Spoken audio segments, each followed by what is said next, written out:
want you to close your eyes and imagine your favorite carbohydrate. Or you could think of more than one. That's even better. So just before coming up here, I grabbed a few out of my pantry. So let's just see what I found. So my kids like these. I'm sure a lot of you thought of chocolate, right? Maybe or candy. We all know that contains carbohydrates.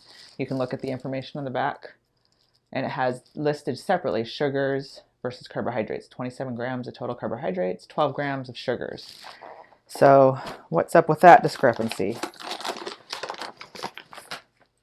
Rice clearly doesn't taste like chocolate, but it's also made of carbohydrates. That's an indication we might have different types of carbohydrates out there, right? Some of you are more or less sweet into the salty chips. Haven't tried these yet, but let's see how those go. But yeah, also fruit and vegetables, they have carbohydrates. Let's see what the last thing I grabbed was. Oh yes, you probably weren't thinking of this one.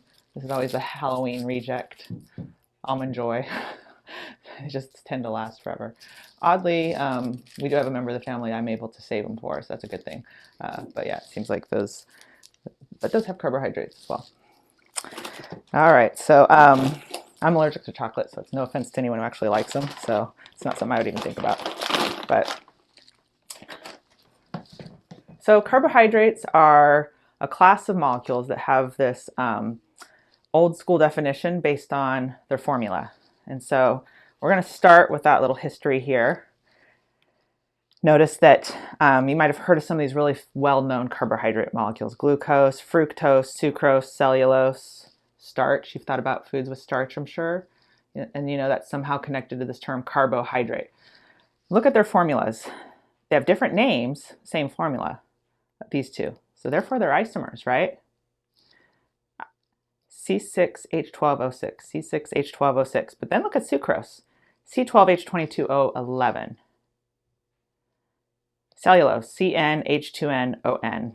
Starch, CnH2nON.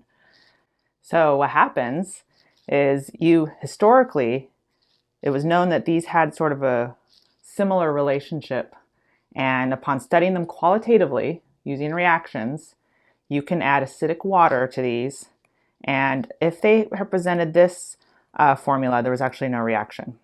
But if you took something like sucrose or these ones with a bigger formula, they actually broke down into some of these sugars we are familiar with. So that indicates this must be some sort of polymer or oligomer, dimer, trimer, tetramer, of glucose and fructose, or glucose derivatives. So let's fill that out. What they're able to conclude is that if there was no reaction, if it didn't hydrolyze, if acidic water would not break it up, we would term it a monosaccharide.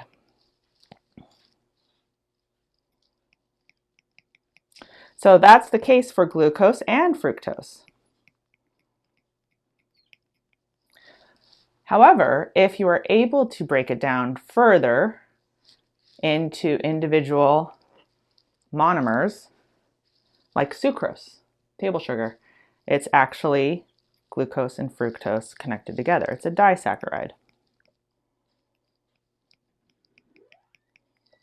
While cellulose is what you find kind of in the bark of a tree, in the wood, and starch is that well-loved potato chip or sweet potatoes carbohydrate, that is a polymer. And so it's a polysaccharide.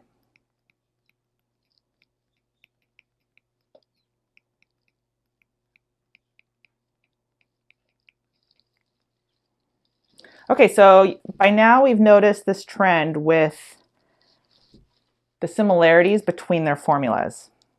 So the generic formula that they mostly satisfy for monosaccharides. So notice that it was off for the disaccharide, right? Because we were off by if we divide everything by 11, that didn't work out smoothly. But if we divide everything by 6, we get a 1 to 2 to 1 ratio. So for the monosaccharides, we can come up with this generic formula.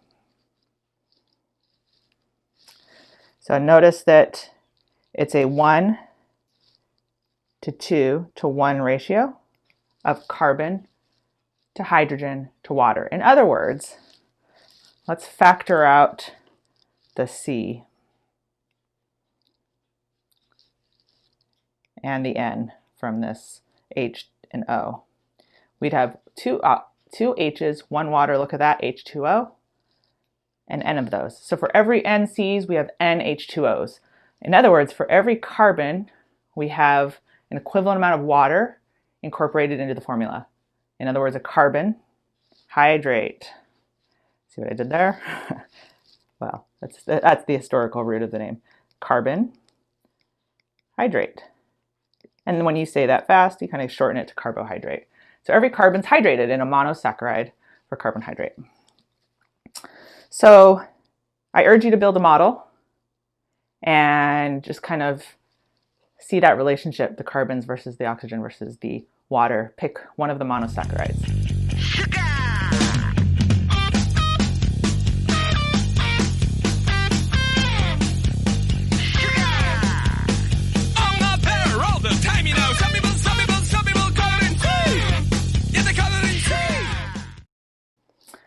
Okay, so what's the DUN? Because we're going to start exploring carbohydrates in great structural detail. So what is the DUN? So if we say, remember that formula, DUN equals number of carbons plus N over 2 minus H plus halogens over 2 plus 1. So let's clean that up. Equals N for carbon, 0 nitrogens. There's no halogens, but how many H's are there? There's 2N. And then we just add the 1 and we're done. Finish off that math, we have a 1. So all carbohydrates will have 1 ring or 1 pi bond. That pi bond is in the form of an aldehyde or ketone. So it's a carbonyl. Okay, so it can actually equilibrate between the two forms. So it's important to know how it fits into the ring form and how it fits in the open chain form. When it's an open chain, it therefore must have the carbonyl. When it's the ring that satisfies that DUN, the carbonyl must be gone. Here's a pile of table sugar from my pantry once again. And I actually did this demo in spring with this on a Zoom in an office hour. And so I just piled up some sugar on a pile of sand, had a little alcohol in there to make it flammable, lit it on fire in my fire pit outside, and we watched a reaction that slowly happened, but it kind of helps prove what the constituent parts of the carbohydrate is.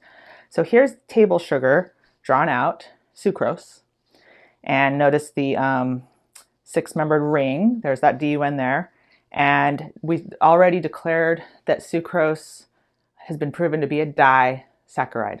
Here's the glucose connected to the fructose unit. Don't worry, you'll know how to recognize those soon enough. You see it drawn this way, we're going to draw it in a number of representations. So all those structural representations that because look at all the stereocenters. Every carbon that has an OH directly attached is part of a stereocenter. So lots of stereocenters.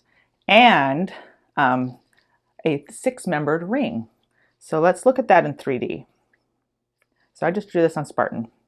And what you can see is the flashes.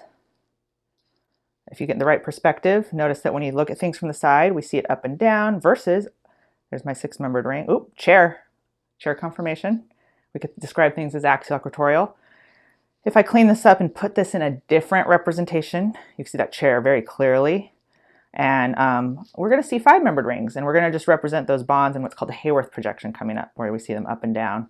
And so these are things, there's that chair again, to get used to. Again, the chair conformation's back. Furthermore, when we open this up the ring into a straight chain with all those stereocenters, Fisher projection will be back. There's our space filling representation. So it's hard to see that in it's got its purpose where we could see the space it fills up, but it's hard to really visualize the chair in that depiction. So the experiment that we did, let's show you this when it caught on fire. This is accelerated.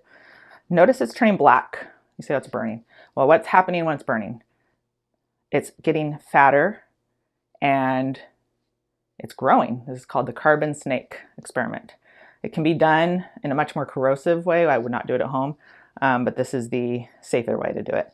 And notice that it's expanding. So that means it's releasing gas that's getting trapped in that charcoal, which is the carbon. It's black charcoal carbon.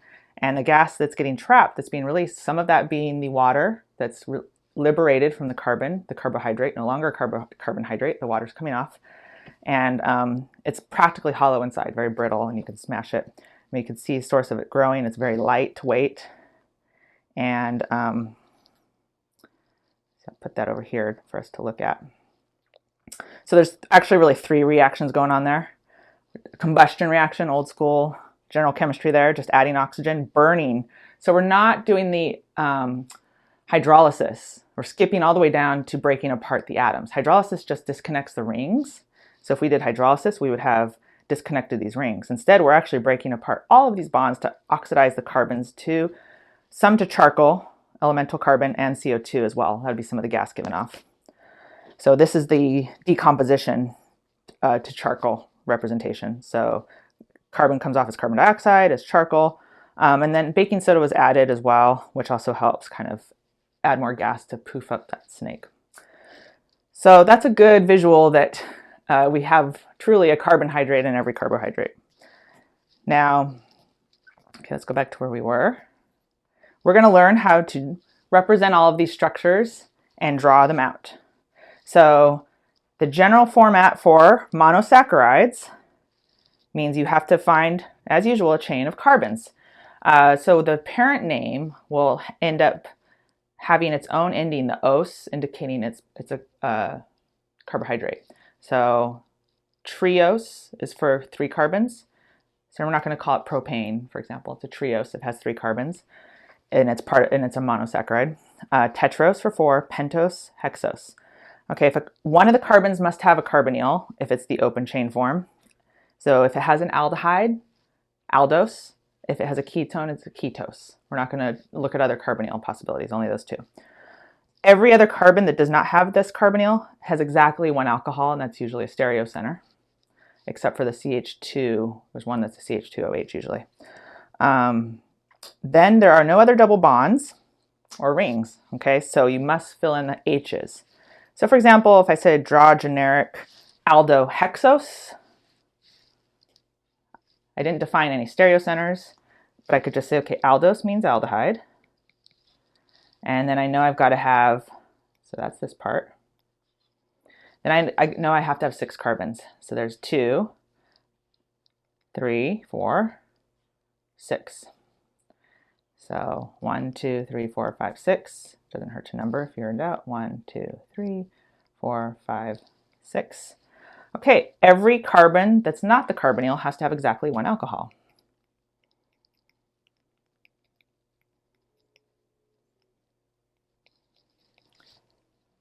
We can draw on the H's if you want, but the rest are just H's. So if you need to figure out the formula, that might help.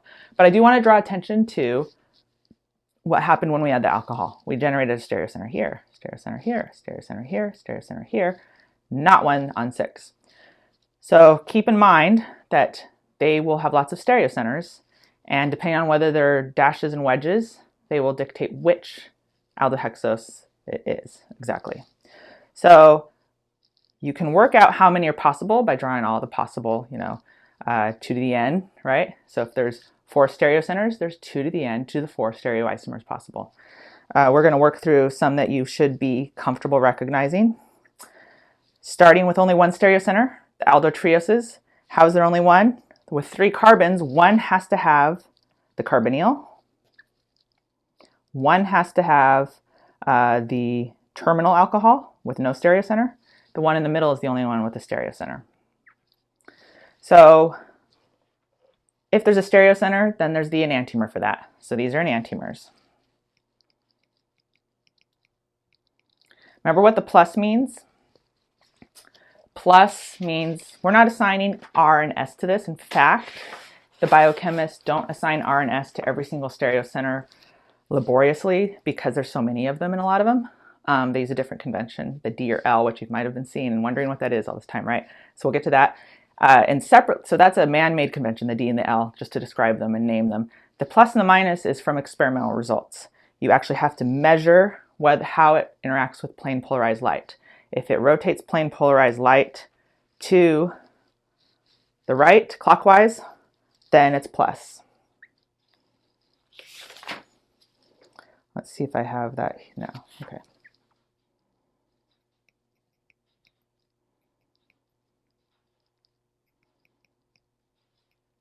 Plane polarized light clockwise. And so this is the same, but counterclockwise. So that's measured by an instrument. That's independent of how a human decides to name it. Okay, so we can draw them this way. This is the usual sort of zigzag formation with the 1, 2 in the plane, 2 out of the plane. We can also turn this around and look at it so that these two groups are coming out at us, or pointing toward us. Remember what that's called? That perspective is a Fisher projection. So this is just a review of how we look at Fisher projections. Okay, so in the Fisher projection, you always put the highest priority group at the top. In this case, the highest priority group will always be your ketone or aldehyde, and you are going to put it at the top.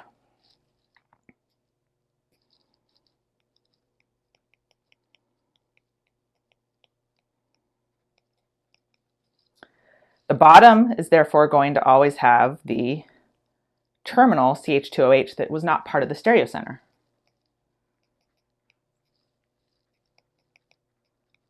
That's why it's not on a dash or wedge, that OH.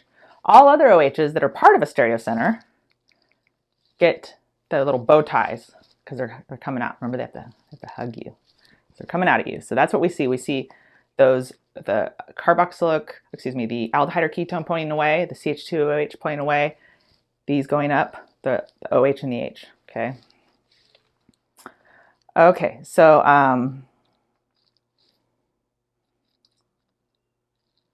going to also add a word here that I meant to add up before. If it rotates plane polarized clockwise, and we can't tell by looking at this except for the fact that we already knew that this was the plus version and this was the minus, you can't look at that and assign it. The machine or instrument decides that, and you interpret that result. But that's also called dextrorotatory. Dextrorotatory, rotates to the right. Whereas minus is levorotatory, rotates to the left. Rotatory, there we go. Okay. So yeah, this name got kind of dropped down here, but does belong up there. More practice with Fisher I think is going to be necessary, especially when we get to these bigger ones. So let's do a little bit more. Just as a reminder, carbonyl as close to the top as possible. May not be the top carbon. It may be carbon 2. Still goes to the top. Okay. For every stereocenter, a vertical line represents a dash. So that's the up and down. If it's side to side, it must be a wedge. So let's redraw them as Fisher projections. So right now, this is the oriented to create a Fisher projection, but we don't draw the dashes and wedges because that takes longer. The idea of a Fisher projection is to have a shortcut way to look at it, something quickly and visualize where the stereocenters are relative to another molecule we're comparing it with. So to take plus glyceraldehyde or minus glyceraldehyde and convert it to a Fisher projection, we just change those dashes and wedges to lines. So let's do that. So it looks like a cross when it's only got one stereocenter. So in the plus version, the OH happened to be on our right, CH2OH, CHO aldehyde on the top. Remember, CHO means aldehyde, right? CHO. So this stays the same. It's the orientation of this. So this has to be the enantiomer. Okay, so now we're going to get to the convention of how we name these. Since we can't look at something and call it plus or minus, that has to be interpreted from instrumental or experimental results. we need a descriptor. Which glyceraldehyde is that? Oh, when I draw the fissure, it's the one with the OH on the right. That's a lot to say, right? So the convention is, if the stereocenter closest to the bottom, in this case there's only one, so it's the only stereocenter. But remember, if we have more than one stereocenter, it's the one closest to the bottom, has an alcohol on the left, we will call that monosaccharide L. If the stereocenter closest to the bottom has an alcohol on the right, it will be called D. Okay, so let's call them D or L. So this would be, I did that in red. The minus one happens to have the one on the left. So this is L. That's not always true. Minus does not mean your OH will be on the left or right. You could have, just like we in the other naming convention, the Conning-Gold-Prelog, where we use R and S, we could have plus R 2-butanol or minus R2-butanol. You don't know, plus doesn't equal R, even though there's a tendency to want to do that. So we are not going to be able to look at something and assign plus or minus. Just the only thing you know about plus and minus is that plus is the enantiomer of the minus name. However, we will be able to look at something and say, look, it's on the left, therefore this is L, glyceraldehyde. This one's on the right, therefore this is D, glyceraldehyde.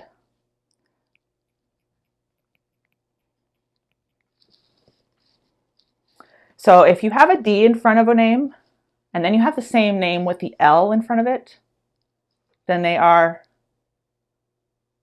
enantiomers. Just like if you had R2-butanol and S2-butanol, those are enantiomers. That's the point of having this distinction. Let's fill that in. I added this in. Let's think about the question. I actually kind of answered it earlier, so if you were snoozing, you can go back and think about it, but force yourself to think through this. True or false? A D, here's our question mark, a D monosaccharide is always dextrorotatory. True or false? Think about that one. Okay.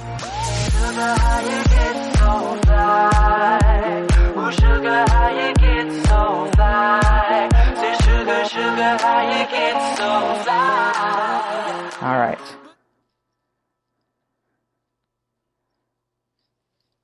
What do you think? D does not mean dextrorotatory for the purposes of naming the enantiomer, so it's not true. Now look at this family. We only looked at one stereocenter. This is our glyceraldehyde. But notice that when we increase the carbon chain, so this is 3 carbons, tetroses have 4 carbons, pentoses have 5 carbons. Notice the number of possibilities increases. Notice I've made this little chart to only include the D aldoses. Reminder that D means the last stereocenter has OH on right. Okay, so for example, in the aldotetroses, D etriose, it's D because that bottom OH is on the right. D-threose is also D because it has the bottom OH on the right. Notice the top OH is on the left. That's why we ignore all the others and just look at the bottom one. Now we have 2 stereocenters, but only 4 molecules drawn, or 2 molecules drawn. We should have 4, right? 2 to the n, 2 to the 2 equals 4. What's going on here? Well, this is a table of only the D.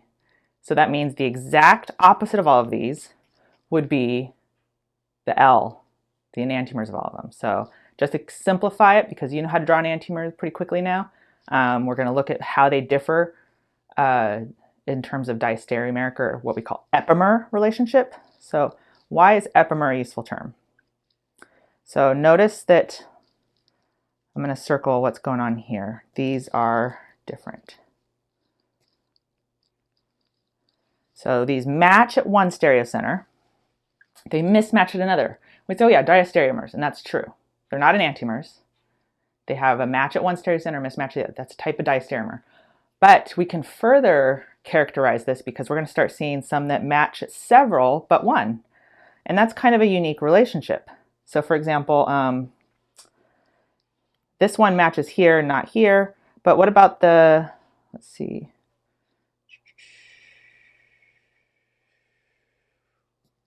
I think it's down here. I'll get to that one when we make it down there. But needless, yeah, it is down here. So let's take a look at the one with the 6 carbons. Keep it red. Look at all those. And then we have double the quantity possible if you consider the L aldoses.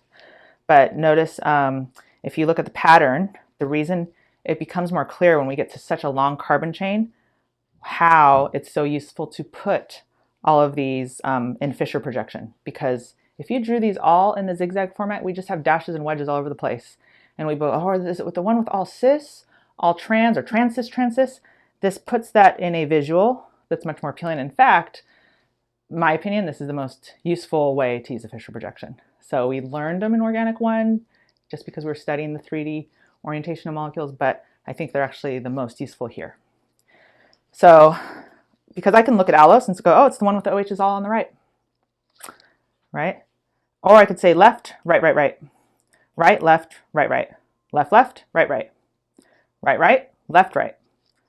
Okay, left, right, left, right, right, left, left, right.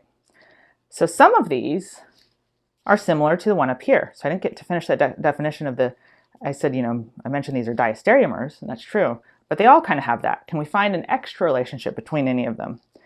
So one that's kind of interesting is I'll point out this one, glucose, and I should circle that anyway because it's biologically important. And when you get onto biochem, it's a popular first quiz is having these structures memorized. So the Fisher projection is actually your friend in that sense because you can say 6 carbons, right, right, left, right, that sort of thing. So glucose is one that you'll probably memorize on accident, drawing it so much. So it's right, left, right, right. Now, let's look at galactose, another biologically important hexose. Those are diastereomers, yes, because they are constitutional isomers. Excuse me, not constitutional isomers. They're constitutionally the same order of connectivity. They're not enantiomers because we've not drawn any of the L versions here. They differ. They can't be because if they're D, they share the stereocenter both on the right. But let's say this out loud. Right, left, right, right. Right, left, left, right. Which stereocenter did not match? Think about it. Number them. You always number from the top carbon. 1, 2, 3, 4, 5, 6. I want you to stop, number galactose in the same way, and tell me which stereocenter is not the same as glucose. They'd only differ by 1.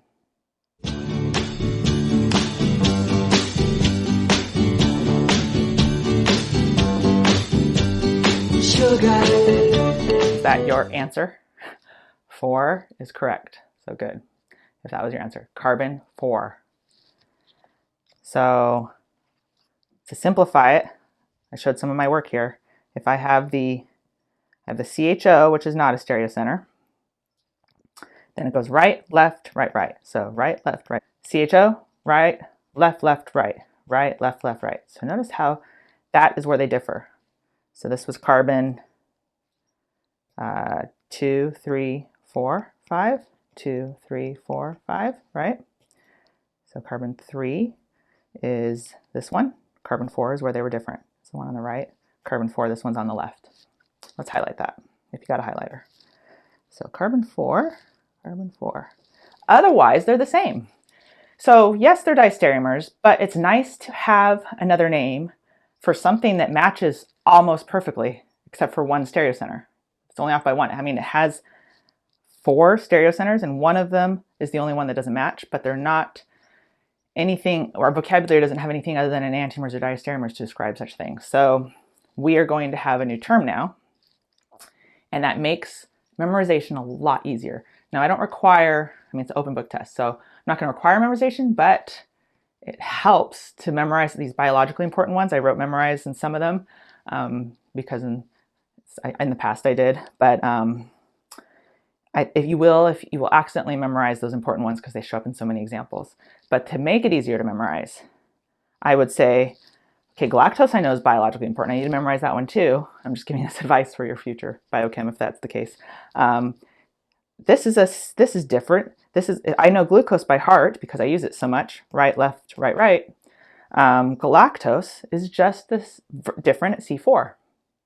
So if I know what glucose is, and I know that galactose is the same as glucose but different at C4, then I have that connection. What are these called? I'm going to give you the new name finally. That relationship is called an epimer. Specifically, these are C4 epimers.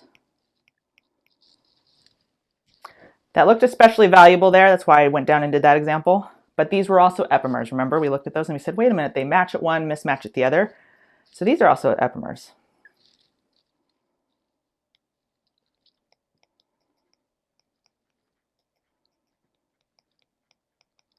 What does an epimer mean? It means it differs at only one stereocenter.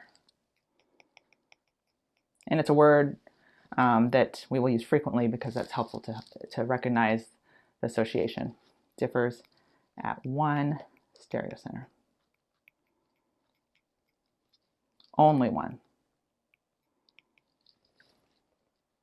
So what epimer would this be? If we count 1, 2, 3, 4, 1, 2, 3, 4, we can see that the red was the ones that they matched, the green and blue was the one that they didn't. So we would say these are C2 epimers. Okay. What else is biologically important? Ribose. So typically, that's one you will probably memorize in the not near future if you haven't already for some of your classes. So ribose, glucose, galactose. Okay, so those are ones that you might want to just feel very comfortable drawing quickly. Why did we show you a tree of D aldoses? Because our body is fascinatingly chiral, very stereoselective. There's no aldoses naturally found in nature. And in fact, a lot of these D-aldoses are not naturally found in nature. But we know that by the permutation of all the stereocenters possible, that they can exist, they can be made, so therefore they're named. So that one's not found in nature. Gulose, we don't hear that word very often, not found in nature. Lixose, threose, but they might be useful synthetically. So they've been made and isolated. Okay, so model time. Build this one to help solve this problem.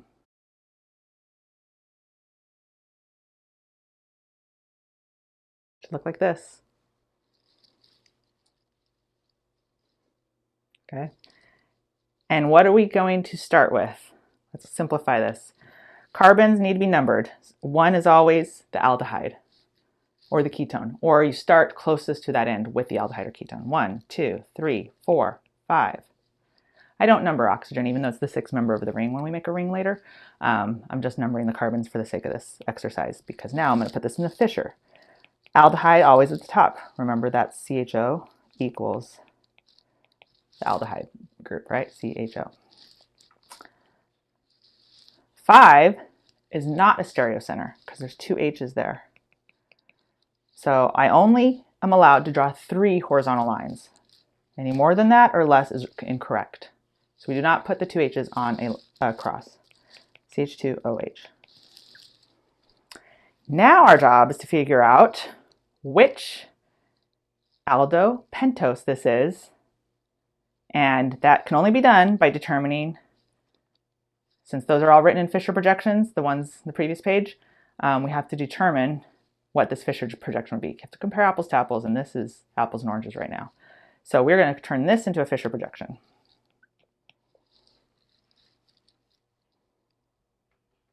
We're going to do this 2 ways. And you could feel free to use both ways or one way that works best for you. It's all about, since it's three-dimensional, it's all about a frame of reference.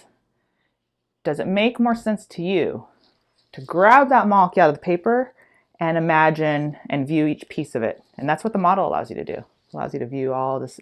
And that's usually what helps students the most, but we don't always have the models available. So I'm going to show you another way. Okay, so what would we do if we had the model? Remember the definition of the fissure means that all of these bow tie pieces, these represent wedges, which means that stereocenter has to be oriented in a way that they're coming towards you, the wedges. Those two groups are coming towards you, like a nice hug, right? Oh, so let's let those two groups hug you. So hold up your model, make sure your head is at the head. Highest priority group, my aldehydes, double bond. Now, going down to the next carbon. If you drew this correctly, if it's looking at you, it's on your left, but if it's looking at me, it's on my left now. See how it changes? Now it's on your right. That's the importance of having the proper frame of reference. For these to hug you, the only way these can come out towards you is if it's on your left, on my left as well, when I turn it this way. So you can turn each stereocenter such that you can see the perspective where they are coming towards you. Pretend it's like a little mini hug. And the one on the left, you put whatever that is, whether it's the H or the OH here, you put the one on the right here. So on my left, right here is the OH. And there's the H. You work your way down. Here's the next one. You have to keep, you can either rotate the molecule or just physically turn it over. But if you don't have a model available, and actually this way is a little faster once you get enough practice, you can let it be fixed in the paper and move your body around the molecule. Like, so if you're able to get in that paper and walk around the molecule, you'd finally arrive at a perspective that those groups are coming towards you. So how would you do that? What would that look like? So your head, it always has to be up at the top, aligned with you. It's always at the top. So I'm going to call this the head. I'm going to call this the tail. So your feet need to be down there. So we would stand right here, or rather hover, because if our feet are here and our head are there, we would look something like this. Or on the bottom.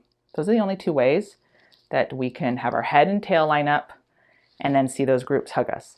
Why the top versus the bottom? How do we know which is right? If the carbon's pointing up, that's like this one, then the only way for these two to come towards you is if you're up there. See, it's not coming toward this guy. So if the carbon's pointing up, the groups are coming out.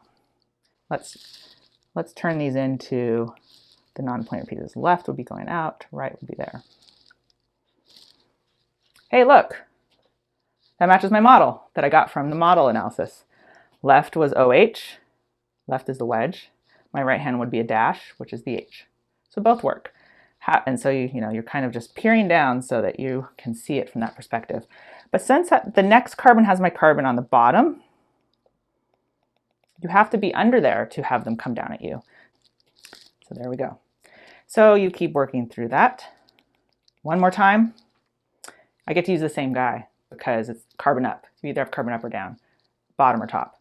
So carbon up, top guy says, hey, I know what the wedge already is. It's already on my left. So left gets the H. Oops. All right, let's find the match. Go look at the table. Which one is it?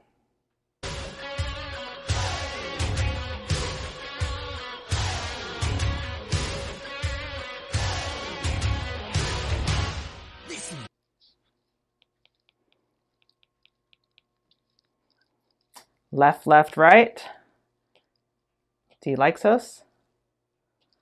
Left, left, right. Now what if I had drawn it and the OH was on the other side? Then I don't have a D sugar. I have an L sugar, which means it's not on that table. You have to figure out what the enantiomer of it would be, find the enantiomer, and then match it back. It would be good to do a problem like that, and I'm going to actually let you do it because you're going to draw this fissure. You're going to figure out what the name would be based on your reference chart above.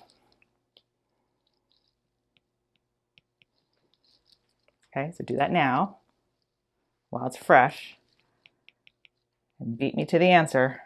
So that means you can pause this.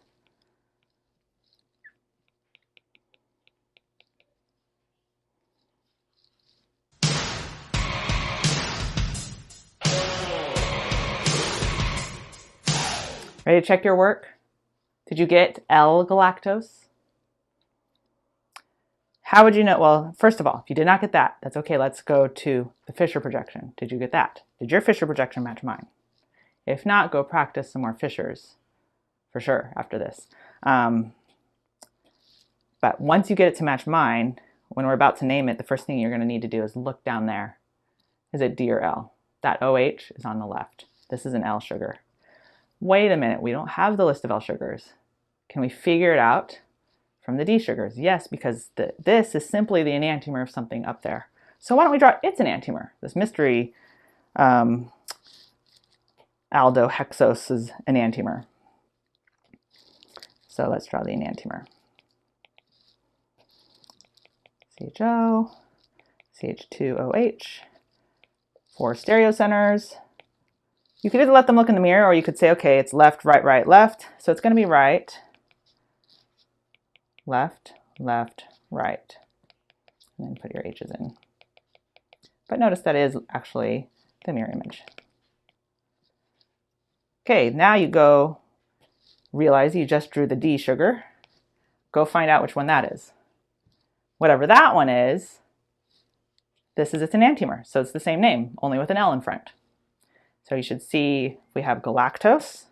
Sorry, this is probably covered by me. So we have the D sugar versus the L sugar. We have galactose, which is what the answer was. We should have right, left, left, right. Galactose. Right, left, left, right. Bingo.